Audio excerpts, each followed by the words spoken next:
বন্ধুরা, আজকে হচ্ছে এই যে মিডিয়াম সাইজের আলুগুলো দিয়ে একটা আলুর রসা বানাবো, না কষা কষা টাইপের করবো। ঠিক আছে, এই আলুগুলো সেদ্ধ করে নিয়েছি, কিভাবে বানাবো সেটা আমি দেখাবো। এখানে একটা মিক্সিতে পেস্ট করে নেব। নিয়েছি টমেটো, কাঁচা লঙ্কা, আদা, গোটা জিরে আর ধনের গুঁড়ো। এগুলো মিক্সিতে একটা পেস্ট করে নেব। এর সাথেও কিছু গুঁড়ো মশলাও অ্যাড করবো।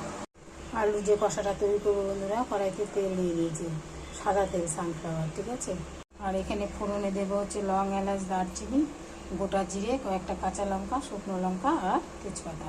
তেলটা গরম হয়ে গেছে বন্ধুরা, এখন হচ্ছে শুকনো লঙ্কা দেবো, তারপরে গোটা জিরেগুলো দিয়ে দেবো। গোটা জিরে দেওয়ার পর লং, এলাচ, দারচিনিটা দিয়ে দেবো, ছোটো করে নিয়েছি, আর তেজপাতা আর হচ্ছে কয়েকটা কাঁচা লঙ্কা। ফোড়নটা একটু হয়ে এসছে, এখন আলুগুলো দিয়ে দেবো। এখানে কিছু গুঁড়ো মশলা দেবো বন্ধুরা। আলু কষাটার মধ্যে একটু মশলা বেশিই লাগবে। মিক্সিতে তো মশলাটা করে নিয়েছি। এখন হলুদ, লবণ, একটু চিনি, তার সাথে লাল লঙ্কার গুঁড়ো, কাশ্মীরি লঙ্কার গুঁড়ো, গরম মশলার গুঁড়ো আর হচ্ছে গোলমরিচের গুঁড়ো। ঠিক আছে, এগুলো এর মধ্যে ঢেলে দেবো। টমেটো, আদা, জিরার পেস্ট করে নিয়েছিলাম, ধনেও দিয়েছিলাম, এটাও দিয়ে দেবো। দেখুন বন্ধুরা, আলুর হচ্ছে কষাটা কিন্তু হয়ে এসছে। ঠিক আছে, এখন নামানোর সময় একটু ধনেপাতা আর হচ্ছে একটু গরম মশলার গুঁড়ো দিয়ে নামিয়ে দেবো।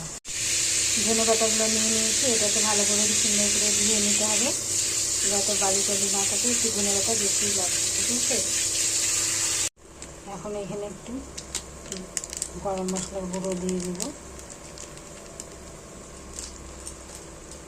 আর দেবো হচ্ছে কুচনো ধনেপাতাগুলোকে ভালো করে ধুয়ে নিয়েছি, ধুয়ে নিয়ে কুচিয়ে দিলাম। ঠিক আছে, আপনারা এইভাবে করে একবার করে খান, মাংসের মতো লাগবে খেতে, কিন্তু আলুর দম মনেই হবে না। নিরামিষ কিন্তু, এটা পুরো নিরামিষ, পেঁয়াজ রসুন দিয়ে তো খাওয়াই যায়। এই যে বন্ধুরা, তৈরি হয়ে গেল আমার আলুর কষা।